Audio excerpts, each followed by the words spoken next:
É um livro muito usado pelo apóstolo Paulo, pelo próprio Senhor Jesus, como vimos aqui. Então é um livro que, quando a gente efetuar a leitura desse livro, a gente lê com mais atenção ainda, porque foi um livro muito usado pelos profetas. Tudo bem, Pamela? Pode participar, tá bom, Pamela? Aqui não... Tudo tranquilo. Se quiser participar, perguntar, tá bom, Edgar? Fique à vontade, vocês estão visitando a gente aí, tá? Nós estamos estudando o livro, assim, livro por livro, como é que a gente lê a Bíblia. E hoje a gente vai pensar no livro de Deuteronômio. Bom? Joia. Então, é o que a gente vai dar uma olhadinha hoje para este livro. Bom? A gente vai começar pensando que, na verdade, deixa eu perguntar aqui, de Levíticos, de Números, o que ficou do livro de Números para você que nós falamos? O que ficou? Porque tem aqui está toda uma sequência, né? A gente está caminhando numa sequência. Deuteronômio vai dar uma parada, Geraldo, e vai relembrar. Mas vocês lembram onde é que eles estavam em Números? Onde o povo de Israel estava? Em termos de localização? Eles estavam a caminho, estavam no deserto. No livro de Números, eles estão caminhando 40 anos para chegar onde nós vamos chegar agora. Isto. Onde vai chegar agora?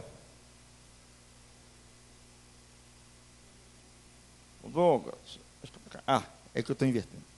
Bom? Então aqui, ó, a gente falou de Números foi aqui, ó. Aqui assim, ó. Eles ficaram 40. Vocês lembram por que eles tiveram que ficar 40 anos ali? Rodando em círculos aqui? Aquela primeira geração que saiu do Egito, eles não entrariam na terra. Os seus filhos entrariam. É por isso que o livro de Números é um livro que você faz as contagens, né? Lá o capítulo 1 e o capítulo 26, são duas contagens que se faz no livro. Quantas pessoas que tem lá? 603 mil pessoas. Praticamente 1 milhão de pessoas saiu daqui, contando com as crianças, 1,5 milhão, vamos pensar, e com as mulheres. Então, para entrar nessa geração, entrar aqui, eles estão a caminho, Números, e aí eles vão parar aqui, ó. Agora vai entrar Deuteronômio. Então, eles estão próximos de atravessar o Rio Jordão aqui, e aí eles vão atravessar o Rio Jordão, mas aqui eles dão uma parada para entrar na terra prometida aqui em Canaã. E aí Deus dá uma parada e chama Moisés novamente, fala: Moisés, você vai ter que relembrar na cabeça deles algumas coisas. E nós vamos ver que o livro de Deuteronômio é justamente isso. É muito interessante, porque o livro de Deuteronômio é assim: o que eu já fiz para vocês e aquilo que eu vou continuar fazendo. Vocês vão olhar para trás e vão olhar para frente. É assim que é o livro de Deuteronômio. Vocês vão olhar para trás e vocês vão olhar para o futuro. Para o passado e para o futuro. Aquilo que eu fiz com vocês. Nós estamos aí para virar o ano 2018. É um bom tempo para a gente pensar, olhar para trás e olhar para frente. É um bom tempo. O livro de Deuteronômio nos ajuda nesse sentido. Deus os conduziu até ali. Deus agiu até ali. E nós vamos ver que o livro de Deuteronômio, como os demais livros, a aliança que Deus fez com eles está no centro da conversa. Eles não podiam se esquecer da aliança, em hipótese alguma. Ainda mais agora, porque eles entrariam numa terra, e mais do que urgentemente, nós vamos ver, eles precisavam ter, não só na mente, mas no coração, toda a lei de Deus guardada no coração deles. Porque agora, pela primeira vez, eles vão encarar, que agora eles estão só como povo, entre eles vão encarar pela primeira vez como povo de Deus, uma terra estranha, com falsos deuses, com ídolos, com um monte de proposta para eles, na frente deles. E é por isso que é importante o livro de Deuteronômio, porque é dizendo assim, ó, eu estou colocando vocês no século 21, cheio de oportunidades, cheios de coisas do mundo, o que é que eu quero de vocês? A ideia basicamente é essa, que tem aqui.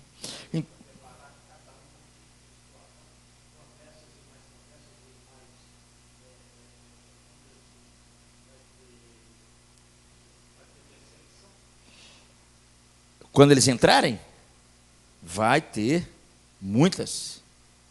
E é interessante, né, o que o Toninho está falando, já de adianto, o seguinte, eles vão tomar posse da terra, porque Deus prometeu que a terra seria deles.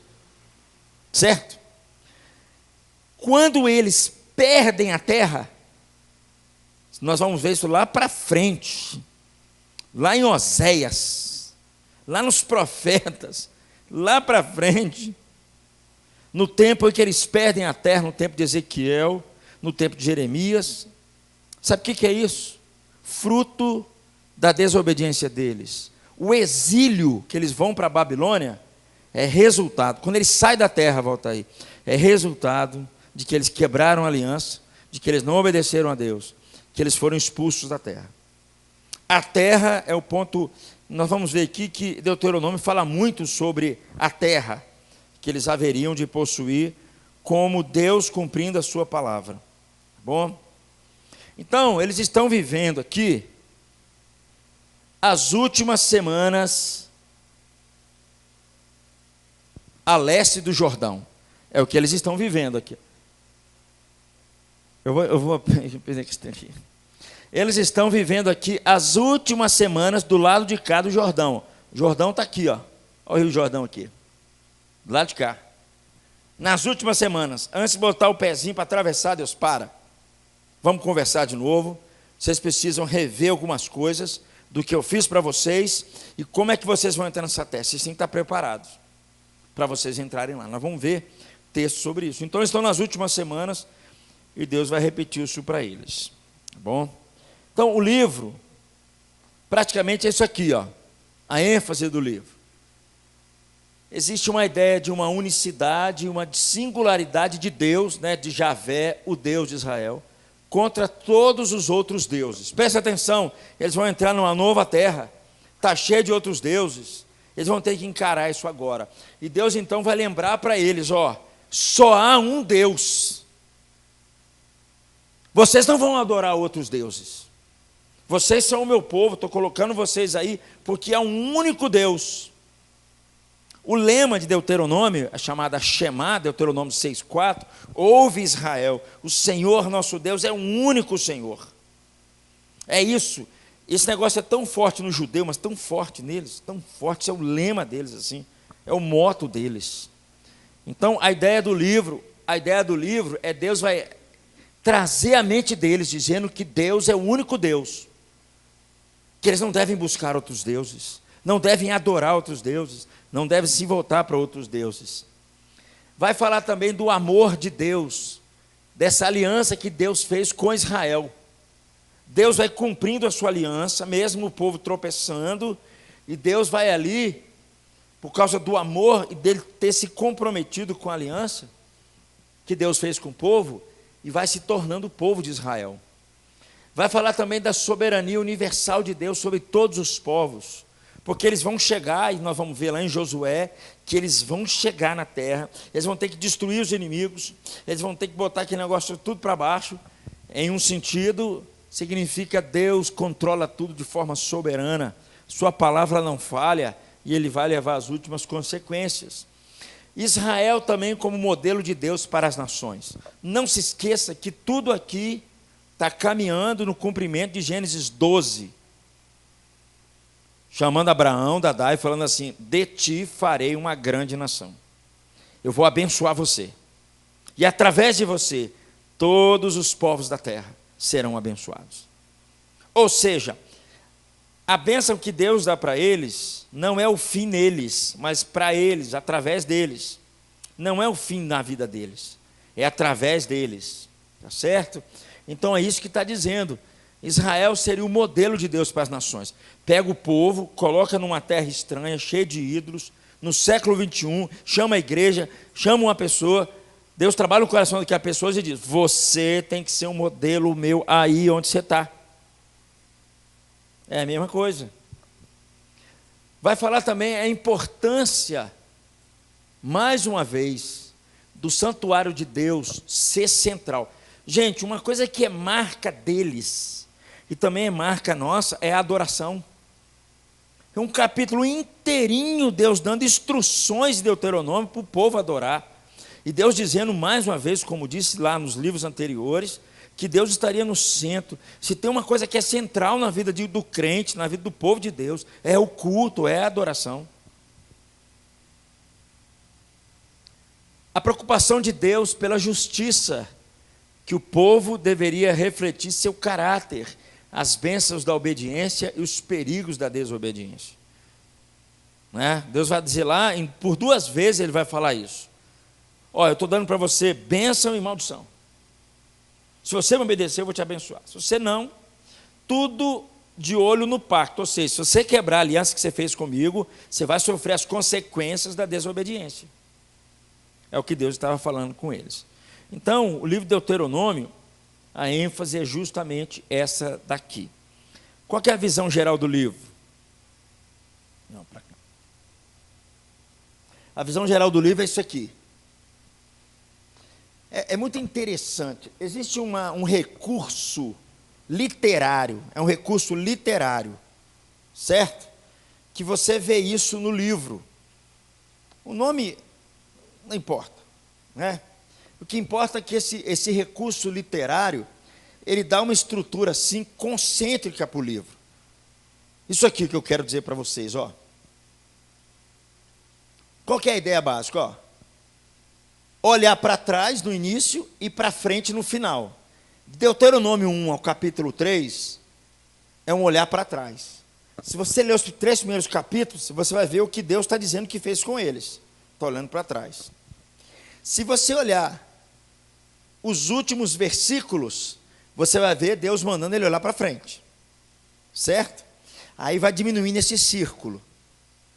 Essa estrutura é um recurso que é usado na literatura hebraica, é usado, por exemplo, em Ruth, é usado em vários textos bíblicos. O que isso ajuda? Ajuda a perceber onde é que está o foco central na mente do autor. Pimba. Qual que é o foco central aqui de Deuteronômio? É justamente isso aqui, ó. As estipulações da aliança. De Deuteronômio 12 ao Deuteronômio 26. Esse é o foco central. Tudo gira em volta dele. O quadro interno vai dizer Deus exortando o povo, Deuteronômio 4 a 11, e o quadro interno, a cerimônia da aliança. Mas o núcleo central do livro é justamente isso aqui. Deus fala o seguinte: ô Celinha, o que eu já fiz para você, e outra coisa, o que vocês vão ser lá na frente. Mas não se esqueça da minha aliança. Não se esqueça. Eu fiz tudo por vocês por causa da minha aliança com vocês. E eu vou continuar fazendo por causa da minha aliança com vocês. Então, essa que é a ideia de uma visão geral que você tem do livro. É muito comum isso, volta aí. Essa estrutura literária de você dar uma olhadinha. Não é só de livros, não. Tem textos que são assim. Chama de quiasmos, né? Você olha assim, aí quando pensa, tem um núcleo ali. O final do texto está repetindo o que está no começo. Aí você percebe que o texto está apontando para algo central. Esse algo central, o texto todo gira em volta dele. Tá bom? Então, o livro de Deuteronômio, para esse autor, ele é dividido dessa forma aí. Deu para entender, gente? Questão central é isso aqui, ó. Não que as outras coisas sejam menores, mas a questão central é essa. Então, isso nos ajuda a ler o livro como um todo, né? Divide o livro dessa parte aí, ó.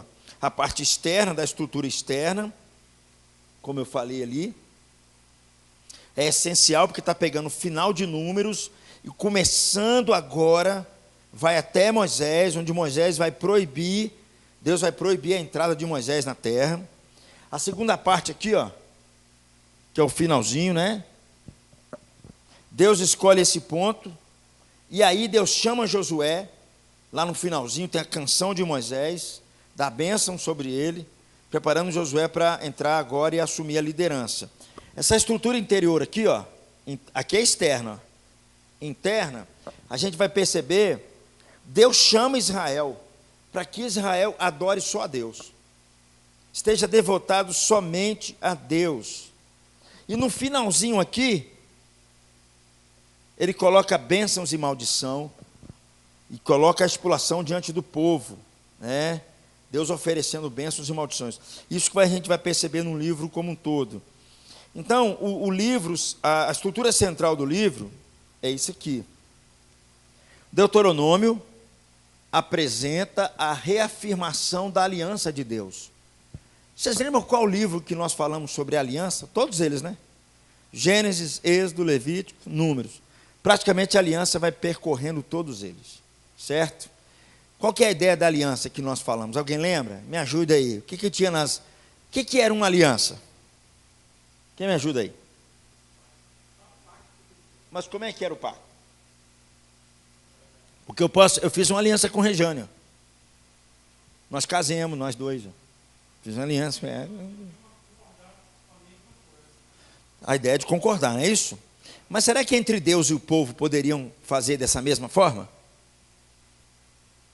Percebe? Então, que tipo de pacto é esse? É um pacto que são duas pessoas iguais? Não. É um pacto de um sucerano e o do seu vassalo. De um maior que controla e o outro. As estipulações estão ali. Então, o livro de Deuteronômio, a gente não pode esquecer disso, que é assim que funciona. Né? Então, Deus faz uma aliança com o povo, não é aliança de paridade, dizendo que os dois são iguais, mas uma aliança de sucerano sobre um vassalo. Existe um certo ritual para isso, por exemplo, que simbolizava tudo aquilo, né? Você tinha que matar um animal, o sangue ser aspergido, como símbolo de que se alguém violasse a aliança, seria morto. Deus, por vários motivos, Deus teve que usar a sua misericórdia, senão ele acabaria com o povo. Ele quebrou a aliança por várias vezes.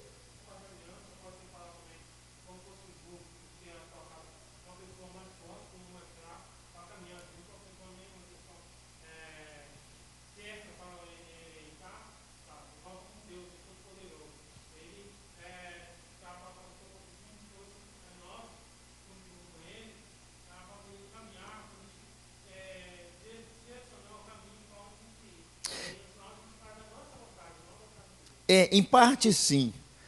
Deus, quando fez a aliança, ele já sabia que o povo quebraria. Deus já sabia que o povo tropeçaria.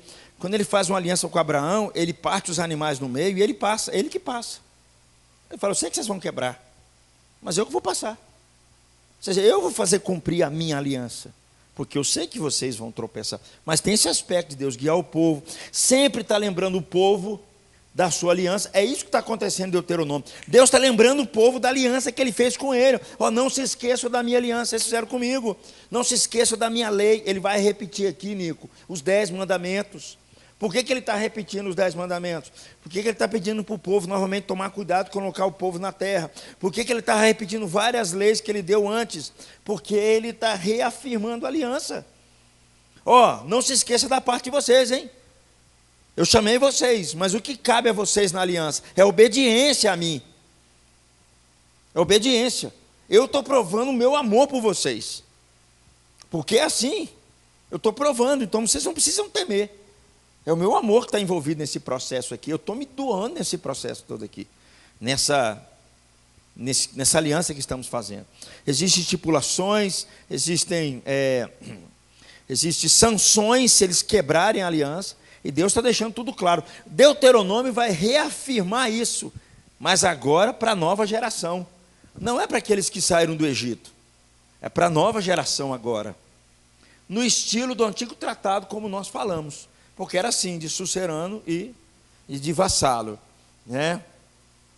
Então haviam cláusulas nessa aliança, haviam sanções, haviam testemunhas e tudo mais. E aí a gente vai perceber que existem 3 elementos importantes aqui, no final da aliança, que começa lá em Êxodo 20, com os 10 mandamentos, e continua, tá? Como uma reafirmação da aliança, Deuteronômio, vamos ler comigo aqui, ó, começa com um preâmbulo e um prólogo histórico, capítulo 1 capítulo 4, que visam tanto o passado quanto o futuro, capítulo 1 até o capítulo 4. Abra sua Bíblia, por favor, em Deuteronômio. Olha lá, nós vamos ler. Dá uma olhadinha comigo, no capítulo 4. Olha aí, ó. O título em cima está aí, ó. Moisés exorta o povo à obediência. Tá bom? Nós vamos ver isso aqui. Olhe comigo o versículo 6. 4 de 6 a 8. Vamos ler comigo, ó. Guardai-os, pois, está se referindo àquilo que Deus havia dado para o povo obedecer. Os juízos, os estatutos, as leis de Deus. Guardai-o, pois, e cumpri-os, porque isso será a vossa sabedoria e o vosso entendimento perante os olhos dos povos. Ouvindo todos esses mandamentos, dirão: certamente este grande povo é gente sábia e inteligente. Pois que grande nação há que tenha deuses tão chegados a si como o Senhor nosso Deus, todas as vezes que o invocamos. E que grande nação há que tem estatutos e juízos tão justos como toda esta lei que eu vos proponho. Percebam, era isso que deveriam ser bênção para as nações. As pessoas olharem para ele e estarem falando isso aqui. Nossa, que leis são essas? Que Deus é esse? Como é isso? Como é que vocês se relacionam? Como é que vocês vivem? Era isso no meio dos outros povos. Então aqui do capítulo 1, capítulo 4, é esse comecinho que visa olhar para o passado e para o futuro. É bom dizer, meus amigos, que Deus ele foi fiel com o povo em todo o seu passado. Deus recompensou o seu povo pela sua fidelidade e também puniu o povo pela sua infidelidade. Agora, em Deuteronômio, Léo, eles vão ter que novamente relembrar-se disso, se comprometer novamente com Deus. É por isso que o foco é a aliança, que eles têm que olhar novamente, né? A gente vai ver que as estipulações do capítulo 5 de Deuteronômio até o capítulo 26 começam com uma reafirmação dos 10 mandamentos. Olha lá a sua Bíblia, olha lá comigo, ó. Capítulo 5, o que está escrito aí? Repetição dos 10 mandamentos. Ele reafirma novamente os 10 mandamentos. Por que Deus está fazendo isso? Porque eles vão entrar, Geraldo, numa terra estranha, no meio de povos estranhos, no meio de deuses estranhos. E nós vamos ver que Deuteronômio é muito zeloso com respeito à idolatria. Porque o grande problema é a idolatria. Não é tanto o fato do povo buscar outros deuses, mas principalmente do povo fazer uma mistura, pegar o Deus de Israel e pegar os deuses daquele tempo e fazer uma mistura. Deus está preocupado com isso e Deuteronômio vai falar sobre isso, né? Então, olha aqui, ó, existe uma reafirmação dos 10 mandamentos, enquanto as leis do capítulo 12 a 26 tendem a seguir a sua ordem, tanto vertical quanto horizontal. Só um pouquinho, só para fechar aqui. Tendo primeiro a ver com o relacionamento de um indivíduo com Deus e depois um com o outro. É fantástico o que Deuteronômio vai fazer. Sabe o que ele vai dizer? Ele vai dizer o que Jesus sempre disse lá na frente. O crente, ele vive 2 tipos de relacionamentos, vertical e horizontal. É uma relação com Deus e uma relação com o seu próximo. É assim que são os 10 mandamentos, ó. Os 4 primeiros mandamentos, Conceição, se refere a Deus. Os 6 restantes se referem ao próximo. Então, Deus está trazendo para eles novamente, os 10 mandamentos, repetindo a lei na cabeça deles, tá certo? Para que eles não abandonassem isso aqui, para que vivessem esse relacionamento com Deus e com o outro. É o que a gente vai ver no livro de Deuteronômio. No fundo, a vida do cristão se resume a isso. Então, somente isso. Oi, Nico, pode perguntar.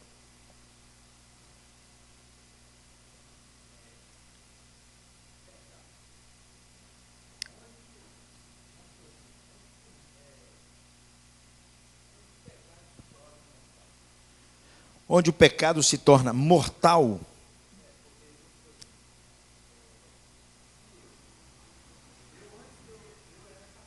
Sei. Aham. Aham. Não devia, né, Nico? Mas peca. Eu sei. Eu entendi.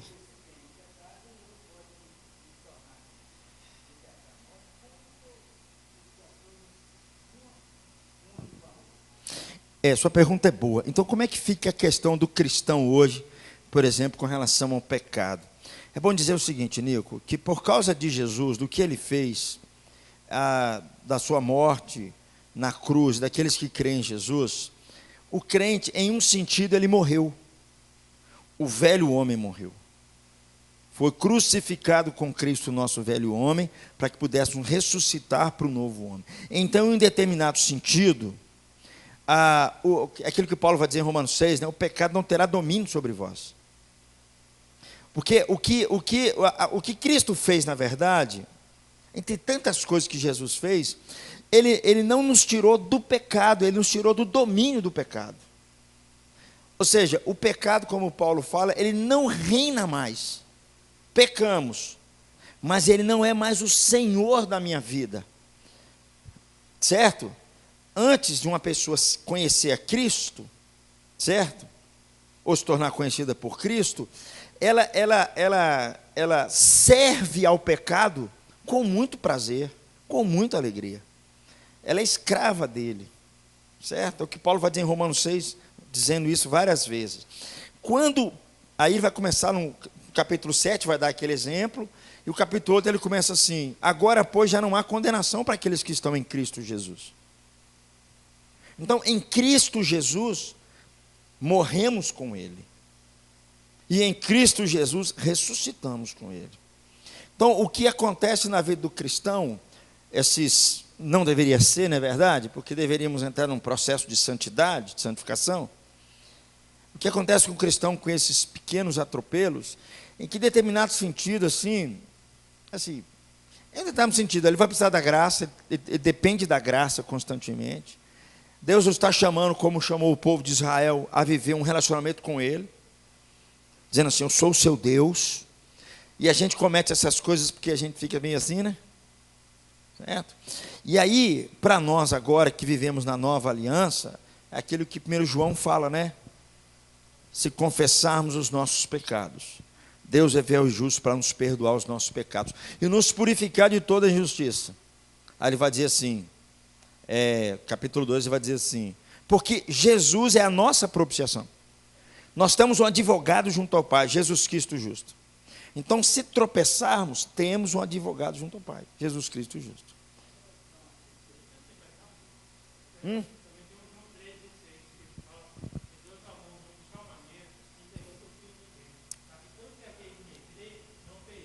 Exatamente.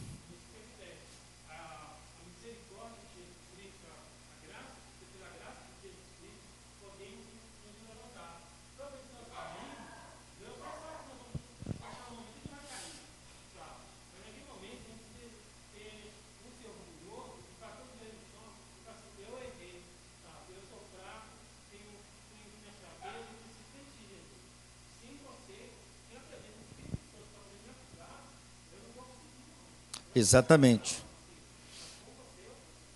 Pode falar, Nico.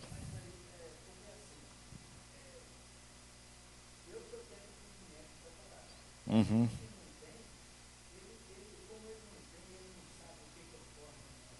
Sua pergunta é boa demais, Nico. Assim, o que...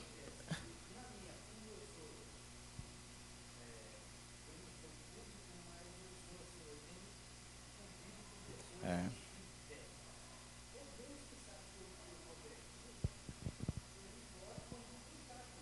Uhum. Que provocar, né? É.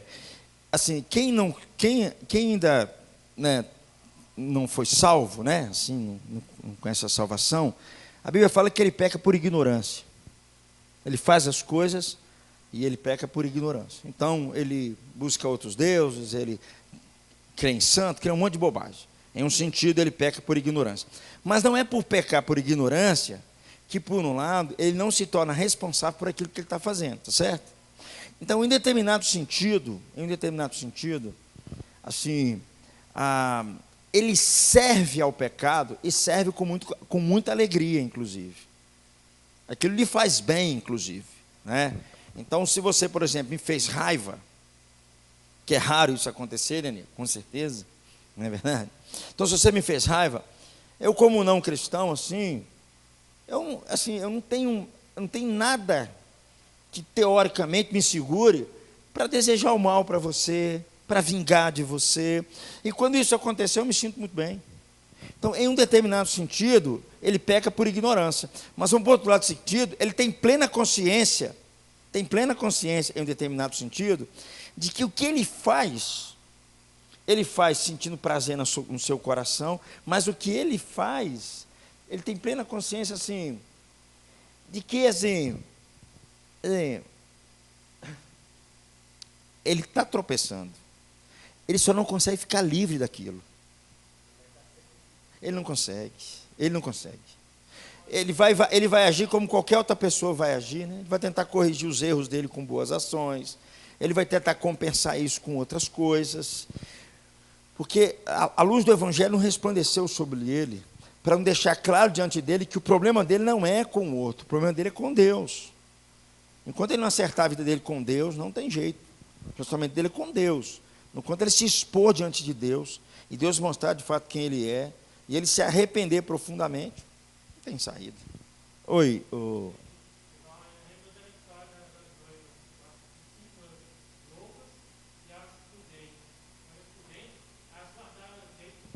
exatamente.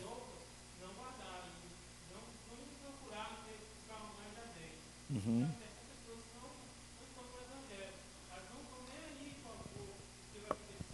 Uhum.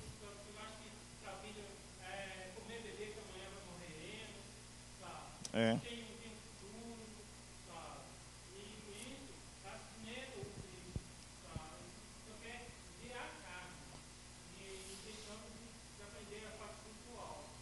Exatamente.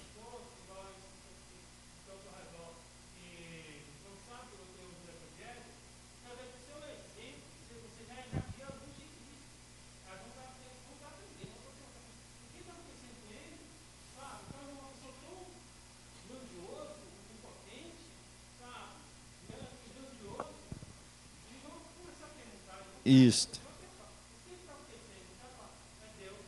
É. E se a luz do Evangelho não resplandecer, Nico, não tem como, é impossível. O homem natural não consegue enxergar as coisas espirituais, ele não consegue. Por melhor que ele tente, ele não consegue. Enxergar as coisas espirituais é saber que ele tem plena consciência de que o que está falando é até diante de Deus.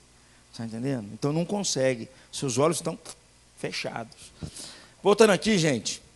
Deuteronômio, ele vai trazer volcando na aliança, essas cláusulas da aliança, são lembretes. Aí você vai ver do capítulo 27 ao capítulo 31, são lembretes, e ali traz uma lista de bênçãos e de maldições, que servem como sanções do pacto. O que são sanções do pacto? Dizendo assim, ó, se você desobedecer, tem consequências. Se você obedecer, tem resultado sobre isso. É tão interessante, esse texto é muito mal usado. Normalmente as pessoas usam, né, Douglas? Assim, 27, bênção e maldição. Você vai escolher bênção e maldição. Está vendo? O homem tem livre arbítrio para escolher bênção e maldição. Está na frente. Gente, para. Está falando com um povo que Deus fez uma aliança com ele. Aquilo faz parte de um pacto que Deus fez com ele. Não é que o homem, assim, agora, eu posso escolher a Deus, ou eu não posso escolher a Deus. Ninguém escolhe a Deus. A gente tem que entender isso.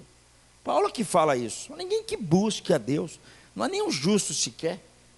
Entendendo? Então, assim, o texto é mal usado. A gente tem que perceber que ali, na verdade, são as cláusulas das sanções se o povo quebrar a aliança.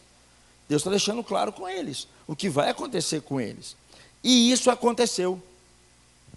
As sanções da desobediência caiu na vida deles, caiu na vida dos seus filhos.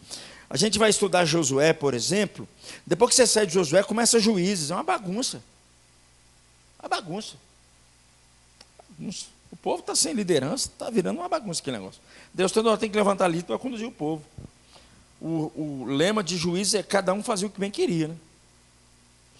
Nesse processo todo, Deus coloca testemunhas, chama os céus, chama a terra, fala o canto de Moisés, dá a própria lei como testemunha, né? E aí caminha lá falando sobre a morte de Moisés e falando sobre a sucessão de Josué.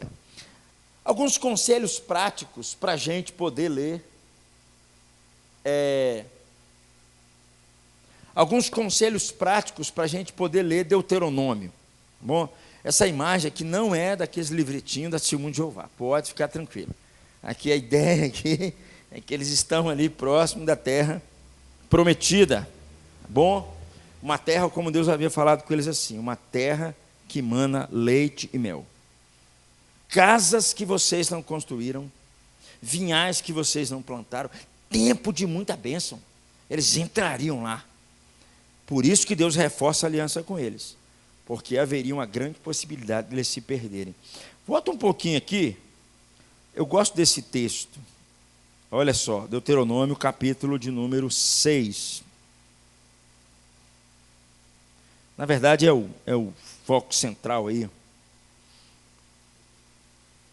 Olha comigo a partir do versículo 4. Não vamos repetir isso aqui, tá bom? Do Shema. Daqui a pouco vamos falar sobre ele. Vamos ler comigo? Ouve, Israel, o Senhor nosso Deus é o único Senhor. Amarás, pois, o Senhor teu Deus de todo o teu coração, de toda a tua alma, de toda a tua força. Essas palavras que hoje te ordeno estarão no teu coração. Tu as inculcarás aos teus filhos, e dela falarás, assentado em tua casa, e andando pelo caminho, e ao deitar-te, e ao levantar-te. Também as atarás como sinal na tua mão, e te serão por frontal entre os olhos, e as escreverás nos umbrais da tua casa, e nas tuas portas. Havendo-te, pois, o Senhor teu Deus introduzido na terra que, sob o juramento, prometeu a teus pais, Abraão, Isaque e Jacó, te daria grandes e boas cidades que tu não edificaste, casas cheias de tudo que é bom, casas que não enchestes, poços abertos que não abristes, vinhais e olivais que não plantastes, e quando comeres e te fartares, guarda-te, para que não esqueças o Senhor que te tirou da terra do Egito, da casa da servidão. O Senhor teu Deus temerás, a Ele servirás, e pelo seu nome jurarás. Não seguirás outros deuses, nenhum dos deuses dos povos que houver à roda de ti, porque o Senhor teu Deus é Deus zeloso no meio de ti, para que a ira do Senhor teu Deus se não se acenda contra ti e te destrua de sobre a face da terra. Não tentarás o Senhor teu Deus, como tentaste em Massá. Diligentemente guardarás os mandamentos do Senhor teu Deus, e o seu testemunho, e os seus estatutos que te ordenou. Farás o que é reto e bom aos olhos do Senhor, para que te suceda e entres e possua boa terra, a qual o Senhor, sob o juramento, prometeu dar a teus pais, lançando todos os teus inimigos de diante de ti, como o Senhor tem dito. Quando teu filho no futuro te perguntar, dizendo: significa os testemunhos e os estatutos e os juízos que o Senhor nosso Deus vos ordenou, então dirás a teu filho: éramos servos de Faraó no Egito, porém o Senhor de lá nos tirou com poderosa mão. Percebe? Ele está sempre voltando lá, aqui no começo volta ao passado. Agora presta atenção, meu amigo, está dizendo de forma clara, eles entrariam num tempo de muita bênção, está tudo pronto. Eu amo esse texto, sabe por quê, Paulo Paiva? Porque nós tropeçamos não quando estamos passando lutas, nós tropeçamos, na grande parte, é quando bênçãos, quando estamos prosperando, quando estamos enriquecendo, é o período que a gente mais tropeça. Por isso que ele está falando aqui, ó, vou botar você numa casa que você não construiu, numa vinha que você não plantou, você vai comer do bom e do melhor. Não te esqueças, guarda-te para que não te esqueças do Senhor. É por isso que ele está trazendo a aliança, repetindo os 10 mandamentos, repetindo tudo aquilo que ele falou, porque havia uma possibilidade enorme, e aconteceu, do povo se perder, né? Então, gente, o livro de Deuteronômio, ele é um dos livros que ele tem mais influências, como eu falei aqui, no resto da história bíblica. Os profetas usaram, de Josué a Reis, volta aí, usaram de sobejo o Deuteronômio. Jesus usou, Isaías usou, Jeremias usou de sobejo. O apóstolo Paulo, alguns dizem que era o livro que ele mais usava, era Deuteronômio. O livro de Deuteronômio. Então, quando você lê Deuteronômio, você vai descobrir para trás.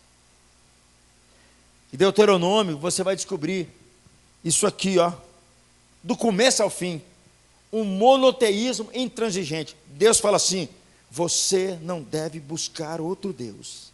Não há outro Deus. Não cultue outro Deus. Não se voltem para outros deuses.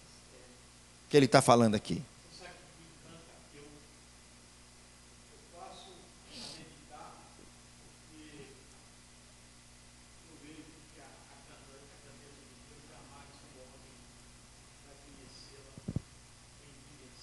Uhum.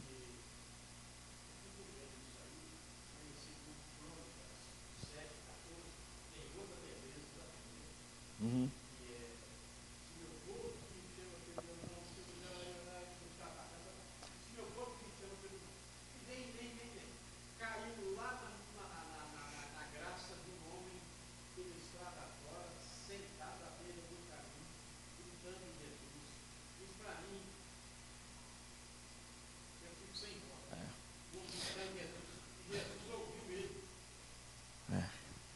O nosso maior, a nossa maior luta, a nossa maior luta como cristão, meu amigo, não se esqueça disso. Se você for embora de todos esses estudos de quarta-feira e guardar só isso, ganhei todo o meu trabalho, Celinha. Nossa maior luta é a idolatria. Os ídolos toda hora querem tomar o nosso coração. A maior luta do homem, do cristão, são os ídolos. Deus está falando isso aqui com o povo de Israel. Mais na frente o Novo Testamento vai estar de sobra. Nós convivemos com isso constantemente. São os ídolos. O que são os ídolos? Os ídolos, eles querem tomar o lugar de Deus e controlar a nossa vida. Os ídolos são isso, Conceição. É quando nós damos poder a uma coisa que não existe, mas ela passa a controlar a gente. E como nós estudamos aqui numa quarta-feira, um ídolo pode ser qualquer coisa. Qualquer coisa boa pode ser um ídolo. Qualquer coisa boa. Qualquer coisa boa pode tomar o lugar de Deus. E a gente vai ver aqui em Deuteronômio que Deus, isso aqui, ó, o monoteísmo, não há outro Deus. Chamei vocês para vocês me adorarem, para vocês me amarem. E ele vai falar mais também. Vai querer desse povo uma lealdade intransigente deles. O Senhor seu Deus, é o Shemar, vamos ler comigo aqui, ó, acabamos de ler, ó. Ouve Israel, o Senhor nosso Deus, é o único Senhor. Amarás, pois, o Senhor teu Deus, de todo o teu coração, de toda a tua alma e de toda a tua força. Se você não amar a Deus de todo o teu coração, se você deixar espaço, os ídolos vão entrar ali. Não tem jeito. Esse é o lema central na caminhada deles. Isso vem falando em todo o livro. A gente percebe que Jesus usou isso. Jesus pegou a mesma fala, repetiu isso lá com ele, certo? E a razão pelo qual nós devemos amar o Senhor. Por que nós devemos amar o Senhor dessa maneira? Por causa disso aqui, ó. Lê comigo. Porque Ele nos amou primeiro. Por que devemos amar a Deus de todo o coração? porque Ele nos amou primeiro, quando nós éramos escravos e éramos tão pouco. Vamos ler Deuteronômio aqui 7, de 7 a 8. Olha que texto lindo esse texto. Vamos ler comigo, ó.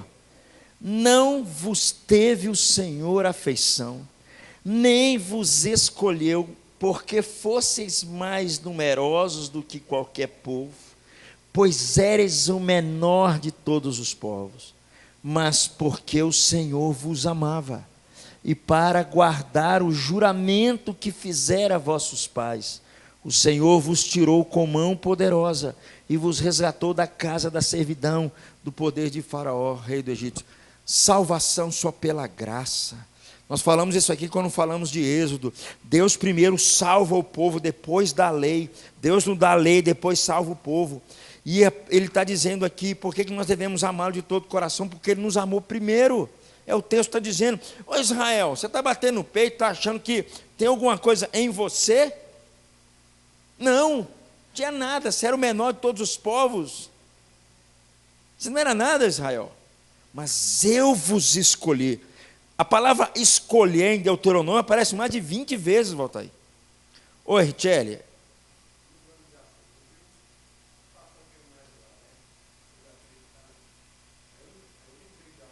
Você fala do mapa? Você quer que volte lá no mapa? Não. Sei, a terra.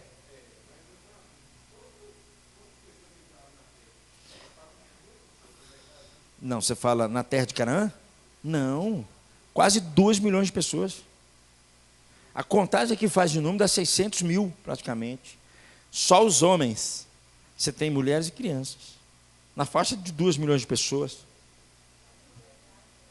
É uma BH. A BH inteira entrou lá em Israel, entendeu? Era muita gente.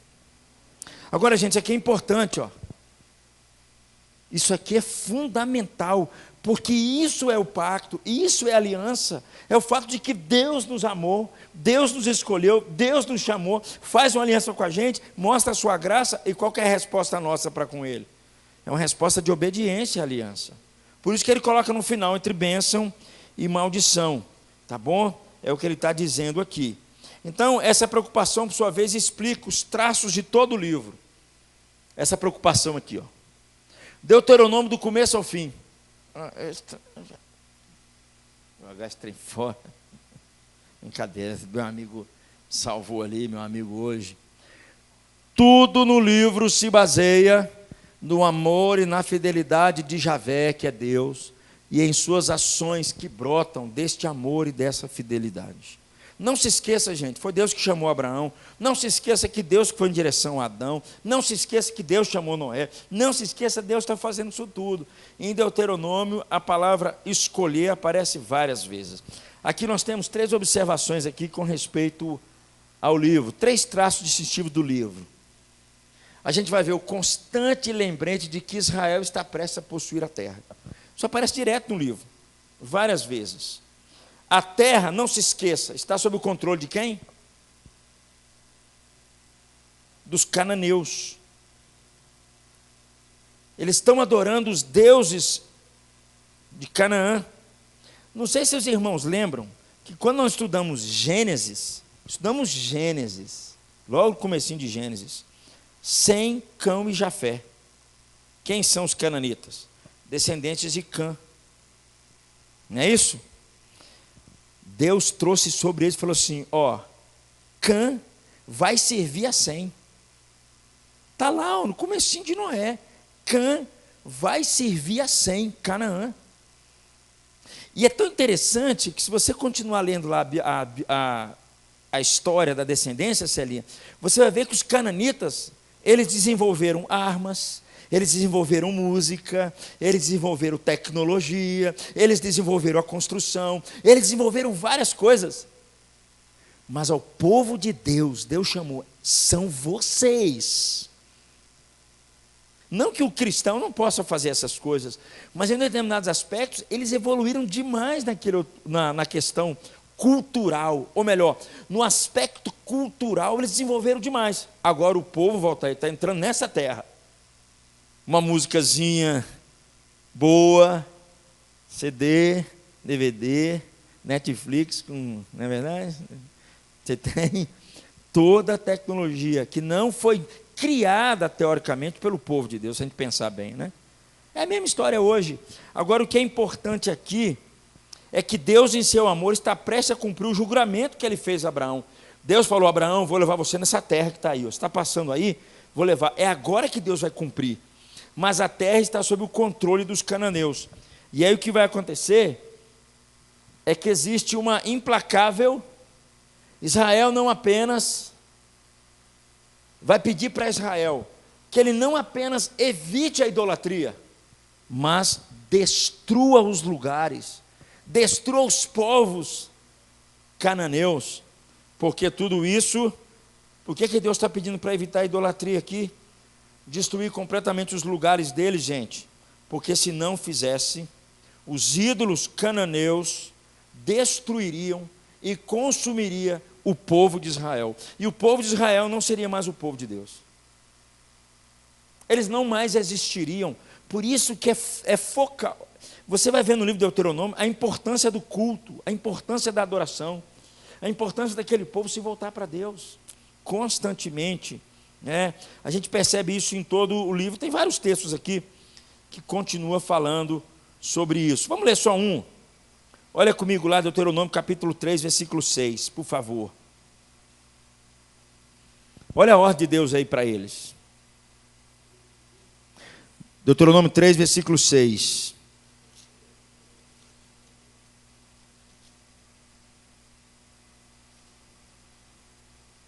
Alguém poderia ler, por favor?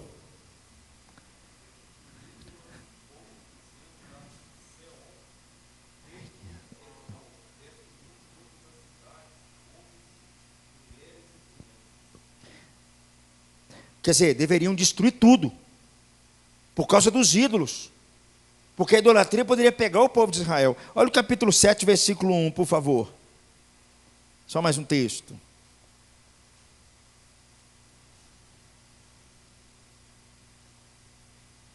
Vamos ler comigo aí. Capítulo 7, versículo 1. Quem achou pode ler.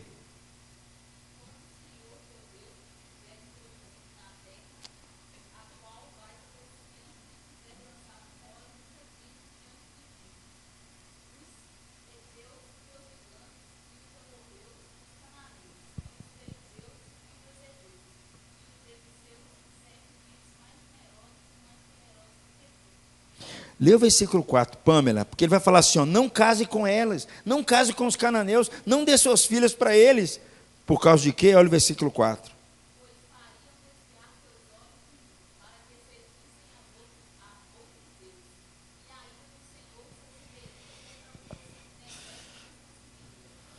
Por que Deus está fazendo isso?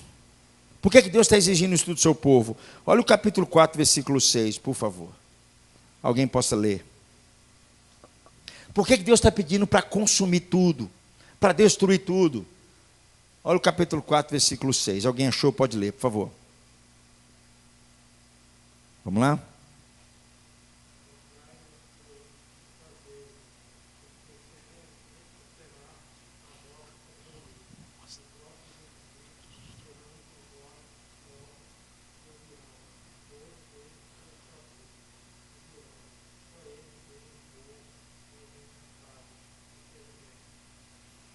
Percebe, meus irmãos, sabe por quê?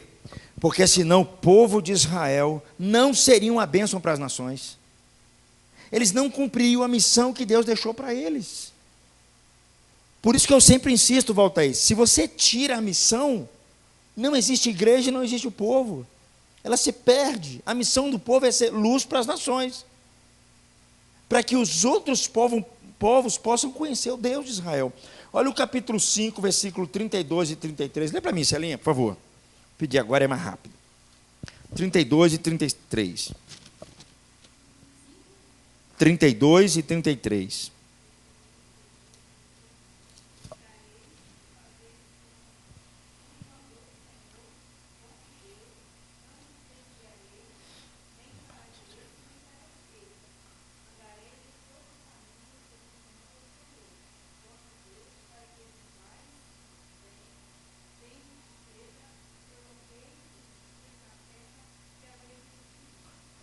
Então Deus queria que eles pudessem andar nos caminhos de Deus, porque Deus havia redimido aquele povo, e aquele povo tinha uma missão junto aos outros povos.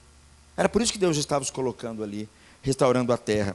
Um terceiro ponto aqui também importante, é que ele diz aqui, para que eles adorem regularmente em um santuário central, o lugar que o Senhor seu Deus escolherá como habitação do seu nome.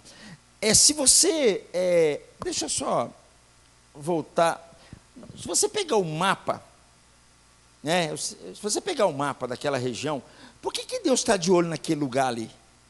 O que tem ali em Jerusalém, ali naquela regiãozinha ali, onde está insistindo tanto com aquele pedaço de terra ali? O que tem tão especial ali? Alguns dizem que era o único canal possível de comunicação com a parte de cima com a parte de baixo. O Egito estava embaixo. Para dominar os povos de cima, como eles ainda não passavam pelo mar, do lado de cá é um deserto, do lado de cá é um mar. Você tem um estreitozinho aqui que é Jerusalém. Os povos de cima queriam dominar os povos de baixo, tinha que passar por aquele estreito. Os povos de baixo, Egito, queria dominar os povos de cima, passar por Egito. Sabe o que isso significa? Que em todos os sentidos, Deus está dizendo, só tem uma saída para vocês, é a cruz, porque aqui vai ser fincada a cruz. A resposta para os povos está aqui. A resposta para os povos está no que vai acontecer aqui. Porque aqui vai nascer um homem, que é Deus, ele vai morrer e ele vai ressuscitar. A resposta para todas as nações está aqui. É por isso que eu estou insistindo que vocês fiquem ali. Gente, um plano maravilhoso de Deus em tratar essa questão. Todos os povos deveriam passar por ali. E Deus está dizendo, a resposta para o coração de vocês está no meu filho. O que o meu filho há de fazer por vocês. Então, por isso que Deus está tratando o povo assim, principalmente com respeito ao culto, dizendo que a questão central do culto, dizendo ali para o povo, alguém poderia ler capítulo 12, versículo 11, por favor, Regiane, lê para a gente.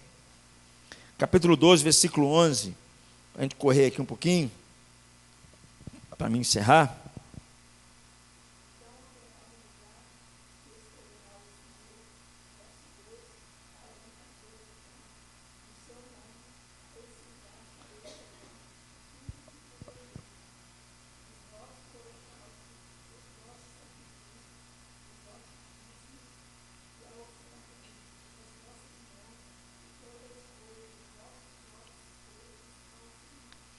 Então, gente, esse tema ele é repetido, eu só li um versículo, mas ele é repetido várias vezes no livro de Deuteronômio, dizendo que Deus é o único Deus, e Ele habitará entre o seu único povo, e vai habitar em um só lugar. Ele não é como os deuses pagãos. Deus está dizendo, eu estou fazendo isso para que eu seja adorado. Eu estou chamando um povo para me adorar, para que os outros povos possam também me adorar e me conhecer. É por isso que está colocando um Deus ali. E por que essas questões são importantes, gente? Porque toda a história bíblica depende delas. Tá? A questão aqui não é simplesmente uma escolha entre Deus e Baal. Deus não está dando essa opção para as pessoas. Não, olha aqui, a escolha Baal, a escolha Deus. Não é isso, não. O que a coisa que Deus mais queria evitar com o povo de Israel era o sincretismo religioso. O que é o sincretismo religioso? É você pegar um pedacinho de cada coisa, de cada santo, de cada ideia, de cada filosofia, e misturar e fazer uma salada mista, assim, bem bacana, assim, todo colorido. Deus fala, não, é por isso que vocês têm que adorar um único Deus, porque eu não quero o sincretismo. Deus não aceita que as pessoas, ele seja compartilhado com alguém. É aquilo que eu sempre falo, Deus diz assim, ou você me adora ou você não me adora. Ou você é meu ou você não é meu. Não existe meio termo. Eu não posso amar a Deus e amar o mundo. Eu não posso amar a Deus e amar outros ídolos. Eu não posso compartilhar, não posso fazer mistura. Não. Sou único, não há outro. É por isso que ele está insistindo nisso daqui, com respeito à adoração, com respeito ao culto. Naquele tempo, para vocês terem ideia, havia outros deuses ali envolvidos, que os povos adoravam, que os cananeus adoravam. Havia Deus, havia Baal, havia outras deusas ali envolvidas. E aí ele vai dizer, o Senhor é um só Senhor. Não existem muitos, só existe um único Deus, a qual ele deve ser adorado. e os outros deuses devem ser jogados fora, né? Então, o livro de Deuteronômio, ele está trazendo isso para o povo, relembrando o povo a aliança, dizendo para o povo, por que eu dei isso para vocês, por que vocês têm que me obedecer, por que eu estou colocando vocês aqui, é para vocês me adorarem, para que os outros povos me conheçam, vocês não podem se envolver com idolatria, vocês não podem se envolver com o mundo, vocês têm uma missão aqui, eu vou abençoar vocês, eu vou fazer vocês prosperarem nessa terra, eu vou cercar vocês como eu fiz no passado. Eu estou mostrando para vocês o que eu fiz e aquilo que eu vou fazer. Mas não se desviem de mim, não adore outros deuses, não busque outros deuses. Não gaste seus tempos com isso, não deixe outras coisas tomar o coração de vocês. Mas por incrível que pareça, a predominância do povo de Israel é uma predominância para ser desobediente. Não sei se vocês lembram quando Jacó luta com Deus, e Deus troca o nome dele e põe Israel, porque ele lutou com Deus. É essa a característica do povo de Israel. De uma forma ou de outra, eles sempre serem resistentes ao querer de Deus. Eu não sei se você está entendendo o que eu estou falando, mas nós somos muito parecidos. Nós somos muito parecidos, né? Por incrível que pareça, né? E aí, gente, o que vai ter aqui em pontos finais aqui, para a gente caminhar para o final? Que o amor de Deus por seu povo em resgatá-lo e torná-lo seu próprio povo, e então dar-lhe essa boa terra, capítulo 9, versículo 6. Deus sempre traz um impulso voltado para o futuro, né? Existem profecias que as maldições eventualmente virão sobre elas. O fracasso em manter o pacto resultará na perda da terra e no exílio. Haviam requisitos que Deus havia colocado do capítulo 12, capítulo 3, como um Deus amoroso. Eles deveriam viver essa lei junto com seus vizinhos, no sentido de chamar os seus vizinhos a cultuar a Deus, tá certo? No meio deles. Se você vai ver em Deuteronômio também, que Deus vai trazer leis, repetindo leis, com respeito às pessoas pobres, com respeito às viúvas, seus órfãos. Por que Deus está dando isso tudo para eles naquela boa terra? Certo? Então, porque para que eles pudessem possuir a terra, tratar aquela terra, estar presente ali, e o nome de Deus ser adorado através deles. Então, a característica importante do Deuteronômio é essa. Deus dizendo, o que eu fiz para vocês, e há um impulso para o futuro. Certo? Então, é isso que está girando em volta deles, em volta daquela boa terra, né?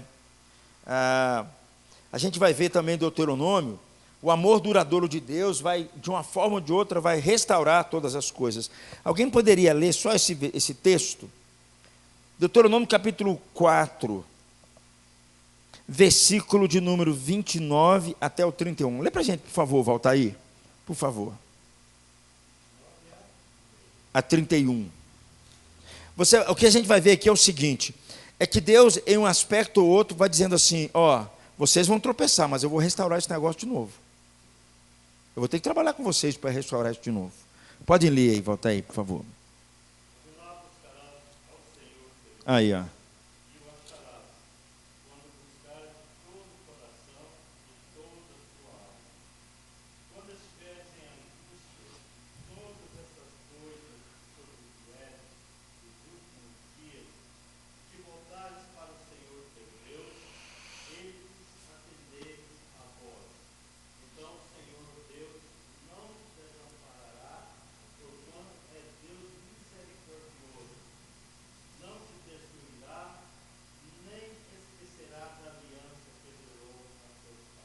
Então, o amor duradouro de Deus vai restaurar novamente, vai trabalhar na restauração deles, já está dizendo isso aqui com respeito a esse povo.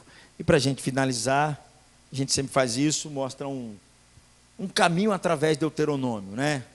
Em todo o livro aqui você percebe, há um prólogo histórico, ali no comecinho, né? Um discurso que Deus fala com Moisés, nomeia líderes, você vai encontrar isso no comecinho, há um lembrete para eles, né, para eles não se rebelarem, como eles fizeram lá em Cádiz, há um lembrete para eles também, para eles viverem aos cuidados de Deus. Deus introduz então uma grande exortação a partir do capítulo 4, dê uma olhadinha só por cima do capítulo 4, Olha aí, o capítulo 4. Moisés exorta o povo à obediência. Bom, Deus fala da sua aliança com o povo. Deus repete os 10 mandamentos aí, ó. Repete ordenanças do mandamento, do versículo 12 ao versículo 14. Deus diz assim: não há outro Deus, só a singularidade de Deus. Fala do seu caráter. Deus volta contra os ídolos novamente. Fala para não dar ouvido aos ídolos. Certo? É o que está aí no capítulo 4. Bom, volta aí, leu aí sobre a restauração de Israel novamente. Aí você vai encontrar aqui uma introdução, você vai ver a grande exortação, a partir do capítulo 4, versículo 44. Aí, o capítulo 4. Esta é a lei que Moisés propôs aos filhos de Israel. São estes os testemunhos, os estatutos e os juízos que Moisés falou aos filhos de Israel, olhando para trás. Né? Vai trazê-los novamente, agora a grande exortação. Aí você vai ver o capítulo 5, que Deus abre com os 10 mandamentos. Os 10 mandamentos é o código da aliança deles, é como eles deveriam viver, como deveriam se comportar. Tem tudo envolvido com a aliança que Deus fez com eles. Os 10 mandamentos de forma clara. Tá? Aí Deus vai trazer a partir do capítulo 5, uma lembrança do papel de Moisés como mediador. Aí no capítulo 6 começa o mandamento primário, a saber que eles amem o Deus, que o único Deus, capítulo 6, olha a sua Bíblia aí, ó, né, aquilo que nós lemos, capítulo 6, versículo 4, Deus é único, não existe outro, Deus os chamou para redimir o seu povo, né? Há necessidade logo à frente de que os israelitas destruíssem os povos pagãos, destruíssem a idolatria daqueles povos, porque eles seriam tentados pela idolatria, muito forte. Às vezes eu fico me perguntando, gente, assim, o que encantava os olhos deles, Vitória? O que encantava os olhos deles? Por que muitos hoje, assim, os olhos se encantam com os outros deuses? O que acontece que enche os olhos deles, que o povo se virou contra Deus, né? Deus fala aí no capítulo 7, para que eles não se esqueçam de Deus. Agora é interessante o capítulo 7, não se esqueçam de Deus, porque eles estão no meio de muita abundância, eles estão sendo extremamente abençoados, para que não se esqueçam de Deus. Capítulo 8, traz um lembrete importante, do dom generoso da terra, que não tinha nada a ver com a justiça deles, mas porque Deus havia os amado. Termina essa primeira sessão aí, o papel central da Arca da Aliança, capítulo de número 10, dá uma olhadinha só por cima, assim, ó. Capítulo 10, as segundas tábuas da lei, uma exortação no finalzinho do capítulo 10, à obediência, certo? Traz novamente, surge o papel importante da Arca de Deus, ou seja, a presença de Deus no meio do povo. Deveria ser adorado e cultuado. Mas, irmãos, isso aqui eu já falei, vou repetir esse troço aqui. Primeira questão que nós temos, que o ser humano tem que fazer diante de Deus, é restaurar o seu culto. Restaurar o culto significa restaurar a sua vida de intimidade com Deus, para que Deus fale ao seu coração. Não adianta a gente vir aqui cantar, fazer um monte de coisa, participar da ceia, fazer até boas ações, dar cesta básica para os outros. Deus quer primeiro e antes de tudo restaurar o culto. É a nossa relação de intimidade com Deus. Quando Deus trata a gente, moe a gente. Quando a gente trata do nosso coração, Deus relembra o que Ele fez na cruz por nós. O culto, o homem não pode, o cristão não pode abandonar a sua vida de culto. Tem o culto público que é feito com a igreja, que ele também não deve abandonar. Sabe, Conceição? Mas tem a sua vida íntima com Deus, o seu culto. Ele tem que restaurar isso urgentemente. A gente encontra aqui do capítulo 12 até o capítulo 26, o código deuteronômio. A palavra deuteronômio, nomos é lei, deutero é segundo, né? Ou seja, a segunda lei. Mas na verdade não é uma outra lei que ele está dando. O que ele está querendo dizer é que é uma repetição da primeira lei. Esses capítulos aqui, ó, do 12 ao 26, é o coração de Deuteronômio. É o coração. Você lembra lá que a questão que fala da aliança, é o coração do livro, chama o livro da lei, né? É o que ele vai dizer aí nesse texto. Vai falar ali, Celinha, de leis que governam a adoração, Olha a sua Bíblia aí por cima, o capítulo 12. O que está escrito lá em cima, gente? Do culto verdadeiro, central na vida deles. Ó, gente, você pode perceber, as pessoas se afastam de Deus, é porque elas já se afastaram do culto há muito tempo. Não é só do culto público, não. Do culto particular. Da sua vida de intimidade para Deus falar ao seu coração. Já abandonou há muito tempo. Não tem mais isso, não. Porque é naquele lugar que Deus mexe no nosso coração. A gente vai ver do capítulo 12 aí até o capítulo 17, as leis que governam a adoração. Fala aí sobre a futura substituição do tabernáculo por um santuário central, onde Deus estaria para sempre com o seu povo e colocaria ali o seu nome. Aí você vai ver várias coisas assim, ó. O povo evitar vestígios de idolatria, capítulo 13. Capítulo 14 você vai ver estatutos para limpeza e para imundícia. Vai falar sobre questões que devem comer e não devem comer. Como deve se relacionar com os vizinhos. Vai falar no meio lá sobre também regulamento sobre o dízimo, produtos do campo, questões dos animais, devem ser comidos. São lembretes, meus irmãos, da aliança que Deus fez com o povo. Da aliança que Deus fez com o povo. Às vezes, Walter, nós celebramos a ceia e em um determinado sentido é isso também. Quando celebramos a ceia, temos que nos trazer à nossa memória o nosso compromisso de obediência para com Deus. Nós estamos nos comprometendo em obedecê-lo, em servi-lo, em adorá-lo, em testemunhá-lo. É isso que também nos lembra a ceia do Senhor. Bom, vai falar também leis que sobre governo a liderança, no capítulo 16. Vai trazer uma ênfase, Deus nunca esqueceu disso, com os pobres, com as viúvas, com os órfãos. Vai falar isso mais, depois os profetas vão repetir isso aí. Vai falar no capítulo 19, olha lá por cima. Por cima lá, olha aí, ó. Vai falar sobre leis que regem a vida comunitária, do capítulo 19 ao capítulo 25. Tudo isso aí, ó. Acerca da guerra, limite de testemunhas, tudo mais. Vai concluir no capítulo 26. Observe como as leis específicas de Deuteronômio terminam com lembretes da necessidade dos israelitas colocarem sempre o seu Deus acima de tudo. Capítulo 26. As primícias da terra, os dízimos, a exortação à obediência novamente. E o capítulo 7 é a cerimônia da aliança, até o capítulo 30. Bom? É aquilo que foi dito lá em Êxodo, que tem respeito às cláusulas da aliança. Uma imagem de como Israel é para preservar as leis para o futuro. Suas sanções sobre a forma de maldições e bênção, no capítulo de número 27. E antecipa futuras rebeliões do exílio de Israel. Na verdade, quando eles estão no exílio, eles precisavam lembrar da aliança que Deus fez com eles. Porque dentro da aliança estava escrito lá, se vocês nos obedecerem, vai acontecer isso e isso com vocês. Oi. Se tiver, a gente joga você pela janela.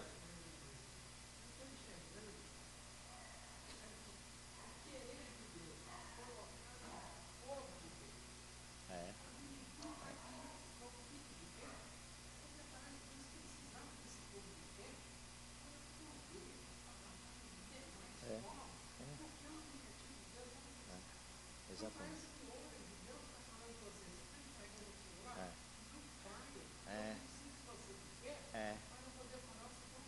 É isso mesmo. É isso mesmo. É exatamente. Você lembra, senhor Ari, que nós falamos, por exemplo, de Levítico, fala sobre a santidade. Deus os salvou, santidade. Estou colocando um tabernáculo no meio de vocês. Eu quero um povo santo.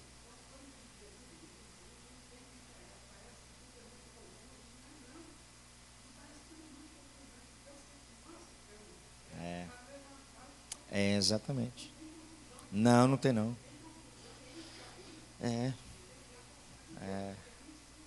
E esse é o papel da igreja. Esse é o papel do cristão hoje. Não mudou nada.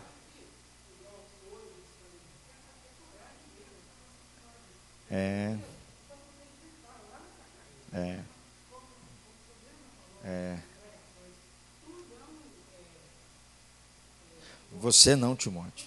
Você não, Timóteo.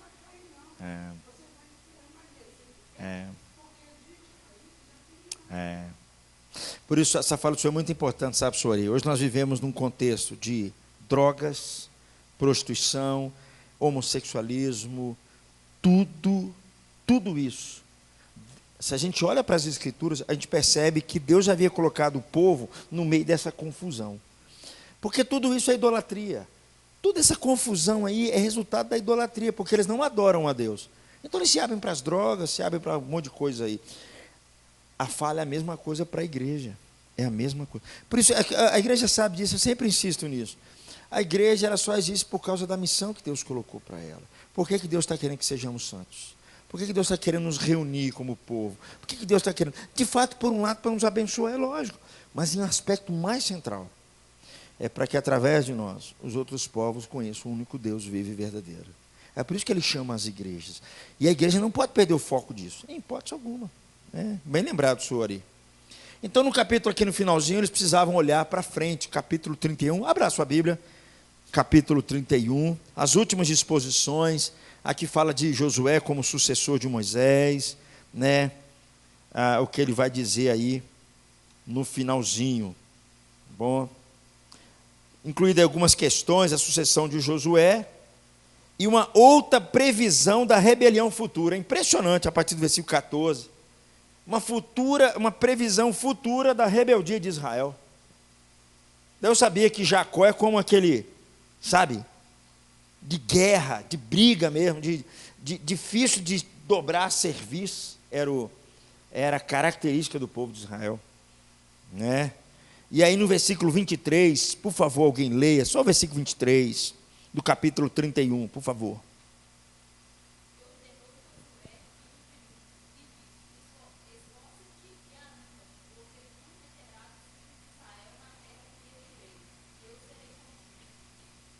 Ser forte e corajoso.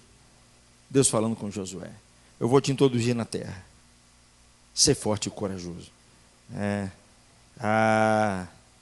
assim que o livro de Josué começa. Não é assim? Capítulo 1 de Josué, sim. E aí, gente, última frase para nós. Deuteronômio leva o Pentateuco a uma conclusão com constantes lembranças do amor e da fidelidade de Deus. Apesar da constante rebelião de seu povo. Mas a palavra final é uma esperança de que Deus finalmente venha prevalecer com o seu povo. Apesar das rebeliões constantes, Deus está sempre lembrando do seu amor e da sua fidelidade para com o seu povo. Creio que precisamos encerrar justamente com essa fala, né? Justamente com essa fala. Precisamos trazer ao nosso coração, nossa mente, que Deus fez uma aliança conosco.